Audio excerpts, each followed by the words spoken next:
Bom dia. Pronto, lamento estar aqui a fazer umas fantasias quando já estava todos aqui me envolvam, mas uma coisa que será breve, uma pequena sessão. Nós este ano convidamos as pessoas a enviarem internos ou enviarem postas sobre casos ou alguma coisa interessante que tivessem a apresentar. E escolhemos um para ser apresentado, que nos pareceu mais relevante por ser, em termos de conceito e de organização, aquele que estaria mais completo. Portanto, sem mais delongas, passo aqui a palavra ao Aguinaldo Moraes, que vai apresentar um posto sobre a mortalidade, uma revisão, uma análise sobre o efeito da HDF versus HD sobre a mortalidade. Que não é uma grande novidade em si, mas HDF, mas se calhar é mais importante no geral para aquilo que nós fazemos no dia a dia do resto que falamos até agora. Depois vou.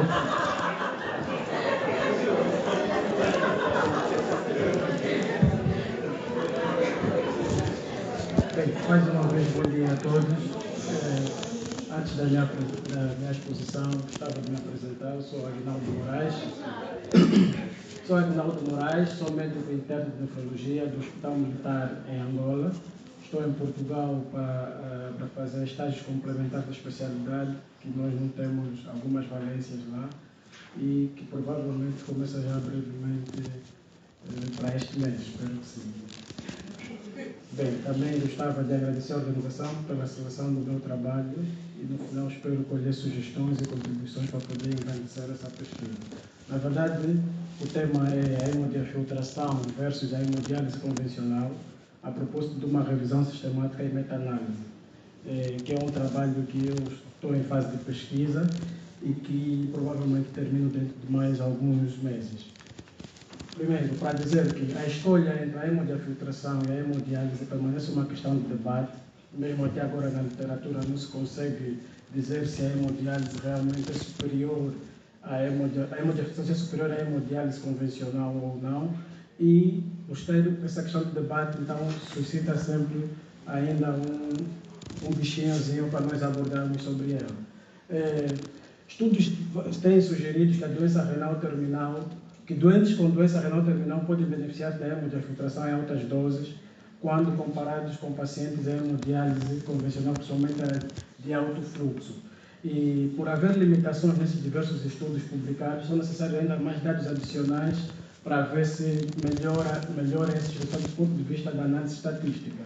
Então, nos predispusemos a fazer uma revisão sistemática e meta-análise, porque na pirâmide de evidência de hierarquia de pesquisa de investigação, hoje a revisão sistemática encontra-se no topo da pirâmide quando elas são bem conduzidas, com metodologias bem elaboradas.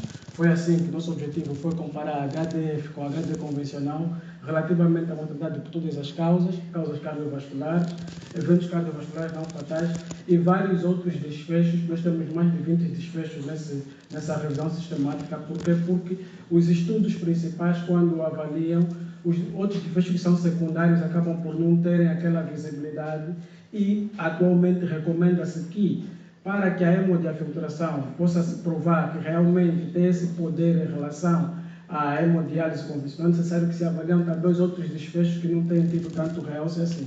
Então, o estudo tem um registro no Prospero com o número 542/039. Foram feitas buscas nas bases de dados até maio de 2024 e as bases de dados pesquisadas foram as mais importantes de literatura médica. Foi, por exemplo, o PubMed, onde encontramos mais de 3.000 estudos, a Scopus tivemos cerca de 1.000 estudos e a Cochrane, que tivemos cerca de 800 estudos. Em síntese, nós conseguimos recrutar cerca de 5.754 estudos. Desses estudos, o que é que nós fizemos a seguir? Fizemos um screen dos estudos e eliminamos mais de 1.000 estudos porque estavam duplicados nas diversas bases de dados. Depois, fizemos a leitura do título e do abstract para avaliar os estudos que não cumpriam com o critério da nossa pergunta PICO a princípio da investigação. E eliminamos estudos que apresentavam pelo menos um critério de exclusão ou estudos que não tinham nenhum critério de inclusão. Ficamos então a seguir com um total de 110 estudos que decidimos ler na íntegra. E desses 10 estudos, eliminamos 15 estudos porque não tinham o tempo de segmento mínimo que nós estabelecemos, que eram de 4 semanas. Eliminamos 12 estudos porque esses 12 estudos apresentavam, em princípio, tínhamos erro, não tinham os resultados disponíveis até aquela data, e outros estudos que tinham erros da população, não era a população de interesse. Eliminamos ainda 40 estudos por diversas causas que estarão descritos no paper. No final, acabamos por incluir nesta meta-análise 35 estudos randomizados, porque é uma meta-análise apenas de estudos randomizados. O que conseguimos? Dos 35 estudos, conseguimos um total de 6.405 pacientes, onde metade fazia hemodiafiltração e a outra porção era hemodiálise convencional. O segmento médio foi de 4 semanas a 6 anos e a heterogeneidade foi examinada pela estatística do I². Disso, o que é que nós conseguimos obter a partir dos principais resultados? Como vemos, aqui dos 35 estudos, nós conseguimos apenas 14 estudos que tinham desfecho de interesse, que é a mortalidade por todas as causas. Esses estudos eram estudos semelhantes entre si, porque nós sabemos que para a meta-análise os estudos têm que ser semelhantes, ainda que eles tiverem diferença, mas todos devem ser maçãs e não misturarmos maçãs e laranjas ou peras.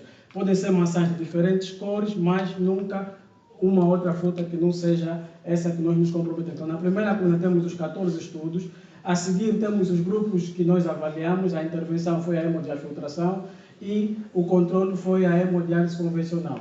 Desses estudos, o que maior peso teve foi o CONVIS, com 27%, baseado no número de eventos e no número da população.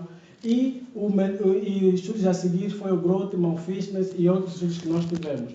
Na coluna a seguir, nós temos a avaliação do risk ratio, que é onde avaliamos o risco relativo de cada estudo. E na coluna final, nós temos o Forest Plus, que é o gráfico da floresta, em que cada linha representa um dos estudos que temos aí definidos. O que aconteceu? A olho nu nós percebemos que a mortalidade na hemodiafiltração de todos os estudos, quando somada, foi menor em 452 eventos, quando comparado com a hemodiálise, que teve 548. Isso nos permitiu olhar o risco relativo da meta-análise, que foi de 0,82. O que esses dados nos mostram? Risco relativo de 0,82 e o intervalo que está de 0,74 a 0,92.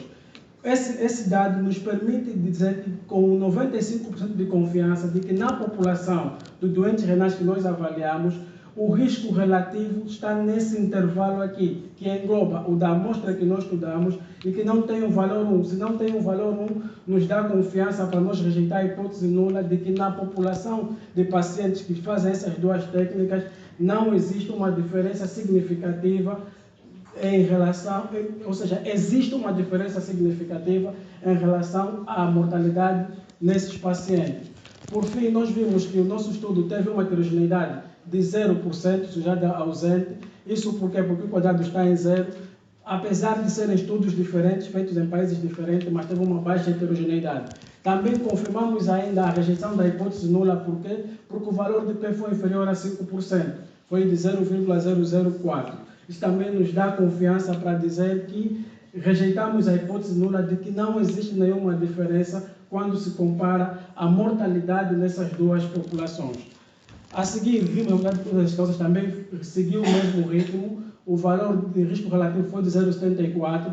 O intervalo de confiança também nos permite dizer que o valor da amostra está dentro do intervalo de confiança, não engloba o valor 1, que nos permite rejeitar a hipótese nula, e mais uma vez o grau de heterogeneidade foi de 0% e o valor de P também foi inferior a 0,5, o que também nos permite dizer que, concernente o desfecho de mortalidade cardiovascular, a mortalidade na hemodiafiltração é menor do que na hemodiálise convencional, fazendo essa inferência estatística causal na população em estudo. E isso também nos permite dizer que, nesse caso, a sobrevida favorece a HDF.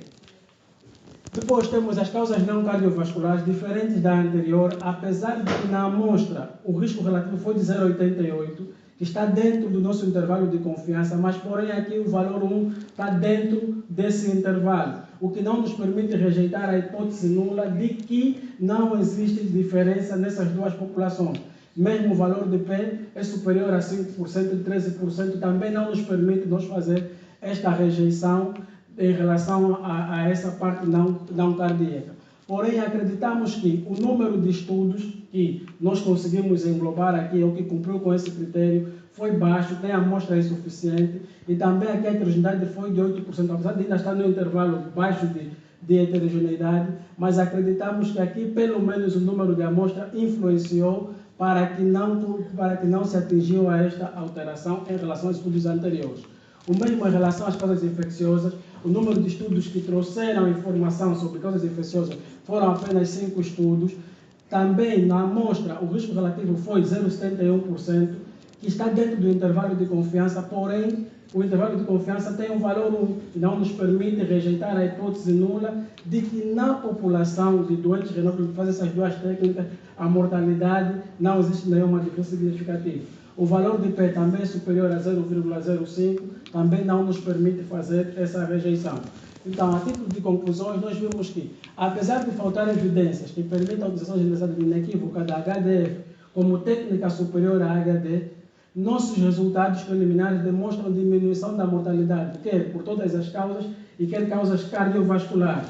Mas a pergunta é por que até aqui a hemodiafiltração não é generalizada para todo mundo? É porque a avaliação desses dois dados não é suficiente para determinar o tratamento.